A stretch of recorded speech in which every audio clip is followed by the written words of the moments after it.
Losing a pet is like losing a piece of your heart. If you're struggling with grief, you're not alone. At mydogdied.com, we understand the pain and are here to support you. Visit us today and find comfort, guidance, and a community that cares. We received a letter from someone who has lost their pet and have allowed us to share their story so that it will help other listeners deal with the loss of their pet. When I first spoke with Amelia from Brentwood, California, her voice trembled like someone standing on the edge of a cliff, knowing the fall had already happened, but still hoping there was a way back up. She'd just lost her best friend, Koda, her 14-year-old Australian Shepherd. Now, I've spoken to a lot of folks through mydogdied.com. Every story is different, but the grief, it's the same raw ache that punches the breath out of you and leaves the silence behind louder than any bark or whimper. But there was something special about Koda. Koda was more than a dog, Amelia told me. He was a talker, not in the barking sense. He used those dog buttons, the ones that speak when you press them. Amelia had seen a few videos of dogs online pressing buttons labeled play, treat, and something in her knew Koda could do it too. She set up the buttons in their sunlit kitchen, starting with outside, food, and mama. Koda learned them fast, too fast. Within months, he was using over 30 buttons, she said, with a flicker of a proud smile. He'd say, outside treat, or mama play, and sometimes mama cuddle now. That was my favorite.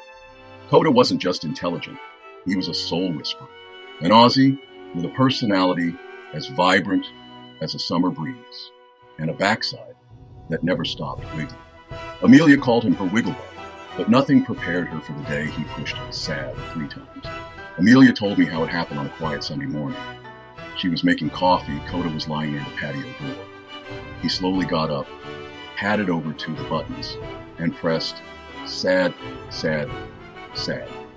First I thought he was just being moody, she said. But then I looked at him and he wasn't wagging. His eyes were, I don't know, dull. Like something inside him had dimmed. That same afternoon, she noticed he wouldn't eat. The vet confirmed what Amelia feared. Koda's kidneys were failing. The doctor gave her a timeline of weeks, maybe less. Over the next few days, Koda used the sad button again. And once he pressed love mama sad.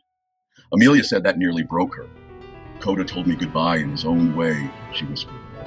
When he passed, quietly in her arms under the old oak tree in their backyard, the silence that followed was unbearable. The house that once echoed with button taps and joyful barks felt like a vacuum. Amelia didn't know what to do with herself. That's when she found mydogdied.com. I just Googled, my dog died. Help me, she said. And Don, your site popped up. At mydogdied.com, we don't just help you grieve. We walk the trail with you. We know the language of loss, the ache of seeing an empty food bowl, the muscle memory of the daily walk that doesn't happen anymore, the phantom sound of a wagging tail. For Amelia, it was the buttons. She couldn't bring herself to take them off the floor. Through our community forums and healing resources, Amelia found a space to talk about the little things, like how Koda would spin in a circle before saying outside, or how he would nudge ball button until she gave in and tossed it just one more time. She joined our Wigglebutts and Whisperers group chat, a circle of people with incredibly smart, expressive dogs who left a huge void when they crossed the Rainbow Bridge. One of our grief journaling prompts really connected with her. Write your dog a letter from your future self.